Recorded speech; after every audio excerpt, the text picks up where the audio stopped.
Greetings golfers, from Duffer to Driver here, and today we're going to be looking at some interesting stats from a 25 handicap. Now these stats are all pulled from my round last year, 2024, and a lot of them are pretty interesting. So if you'd like to compare it against your own, or you're just curious, stick around because we're going to see what kind of stats a high handicapper has. Alright, let's start with the easy stats first, and those are scores. Last year, I only played rounds of 9 holes, so keep that in mind when you're looking at this stuff. So my average score last year during a round was 53.25, which is 17.25 strokes above par. And again, that's only over 9 holes. So my worst score last year was a 65, which is a whopping 29 over par, while my best score was a 45, which is only 9 over par. And you can see the gigantic spread there. Keep in mind though, a lot of my best rounds last year were played from the forward tees, so I've not come close to 45 from the standard tees. That's my goal this year. All right, let's talk about teeing off. I'm not very good at it. We're going to take a look at distance and accuracy, both things that I suck at. So for distance, my driver went an average of 187 yards off the tee. Now this does include all of my terrible drives as well. So any top shots that only go 40 or 50 yards, these will bring my average down. You can rewatch all the videos and do the math if you want. That's what I did. Hit a like for all this math. Going off the tee, I also tried to use my 3-wood for one round and my hybrid for a couple of rounds. For my 3-wood, I only got an average of 152 yards. And my hybrid, I only got an average of 137 yards. Now please remember, these are not my stock yardages. These are actual live, on the course numbers, in real conditions, with me duffing everything. It's all in the videos, so feel free to rewatch and double check my work. Actually, if you're new here, you should check out my old videos regardless.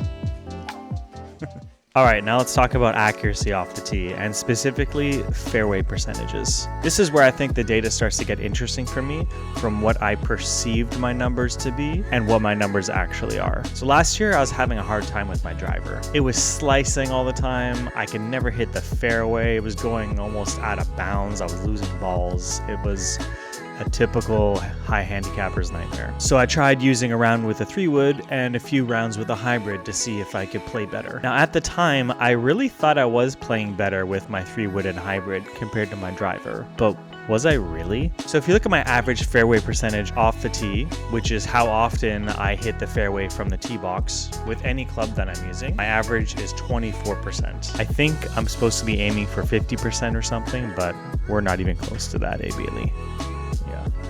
Now this is what's interesting. My total average was 24%. My average with my driver, 29%, which is higher than my average. And now this is funny. The round that I used my 3-wood with, 0%. I didn't hit a fairway at all with my 3-wood. And my hybrid was only 21%. Now again, to be fair with these numbers, I only used my 3-wood for 5 holes, but the other 2 clubs had a much higher sample size, so I think these numbers are more statistically significant. I just thought it was interesting that staying away from my driver would help me off the tee, when in reality, all I was doing was getting less distance and hitting less fairways. I guess I should just go big or go home. Let's talk about par 3s. It's okay, Bailey.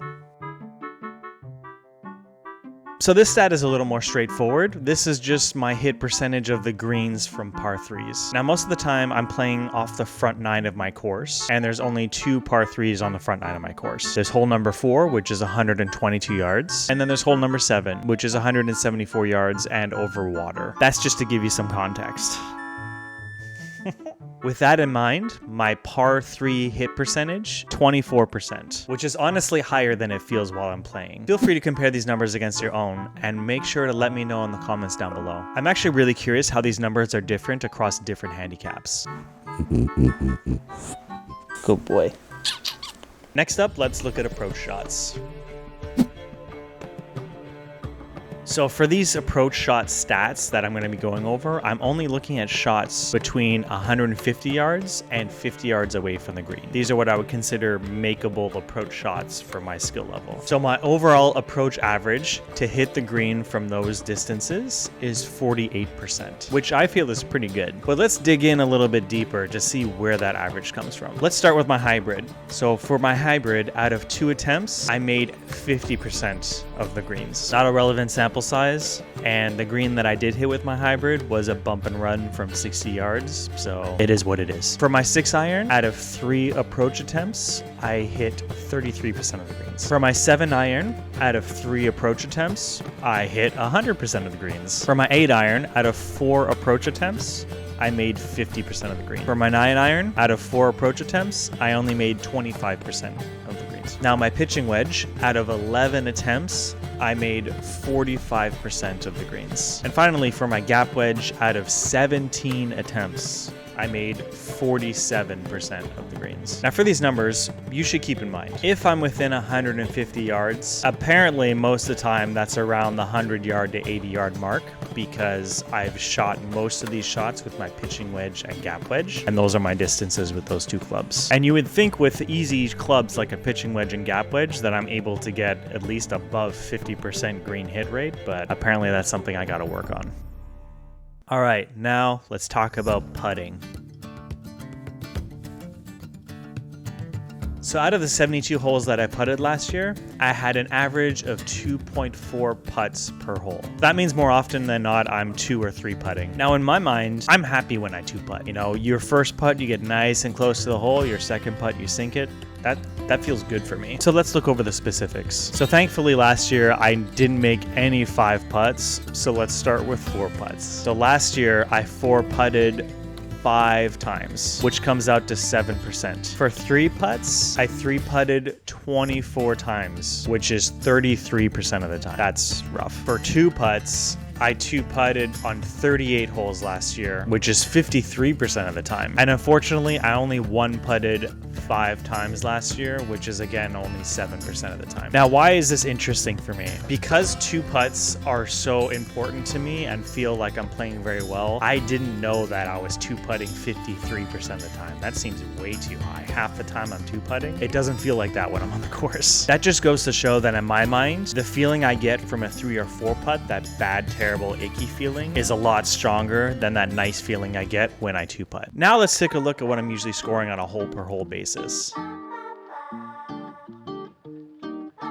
On average, I'm scoring 1.9 strokes over par on every hole, which equates to basically a double bogey. Now, I don't like double bogeys. I find them very meh whenever I score them. So let's find out exactly how often I score them. Let's start with quads. So for quads and above, and again, that means 4 strokes or more over par. So we're in exploding score territory. I scored them 9 times last year, which is 12%. That's painful.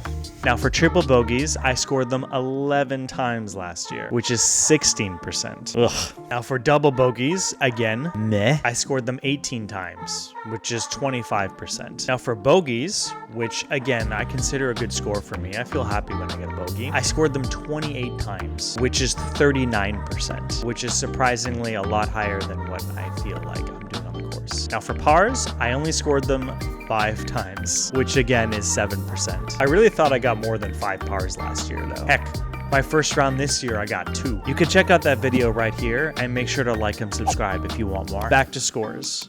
For birdies, I made 1 birdie last year. Which is, what is that percentage-wise? That's 1%. That's easy. I remember that birdie too. It was on the back 9 on hole number 16. See? I remember.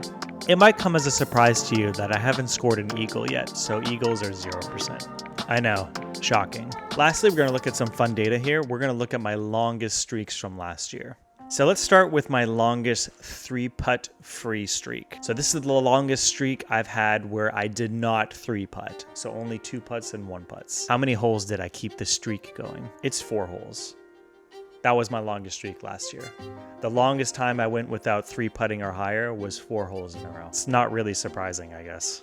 Next, my longest double bogey-free streak. So again, this is the longest streak of not scoring a double bogey or higher. That means the amount of times I was able to score pars, birdies, or bogeys in a row. And the answer is 9 holes, which that's basically a whole round for me. Now, interestingly, I didn't go an entire round only scoring bogeys or better because that would have been my best round ever.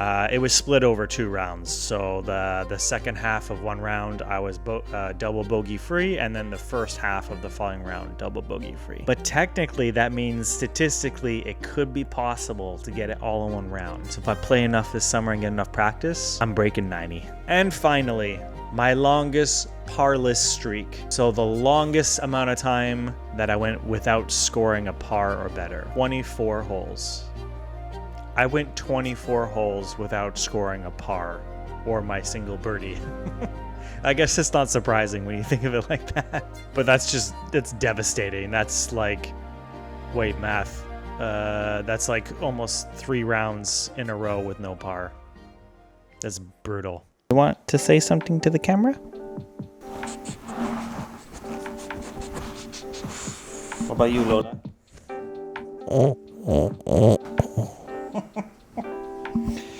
The dogs are really interested in this video, and I hope you're enjoying it too. So I'm putting a lot more energy and effort into hitting the course more, working on improving my skills, and making more content here on YouTube. We just recently crossed 2,000 subscribers, and I want to thank everybody from the bottom of my heart for everyone who subscribed and for everybody who's watching these videos. Let's try to get to 3,000 this summer, so hit subscribe to help us grow. If you want to help out the channel, consider joining the channel to become a member. You get some cool perks, and it'll help me continue to make content here on YouTube. A huge special shout out to Cal Bright, my first member. More videos are on their way, so expect a video weekly if I can keep it up. Thank you for watching.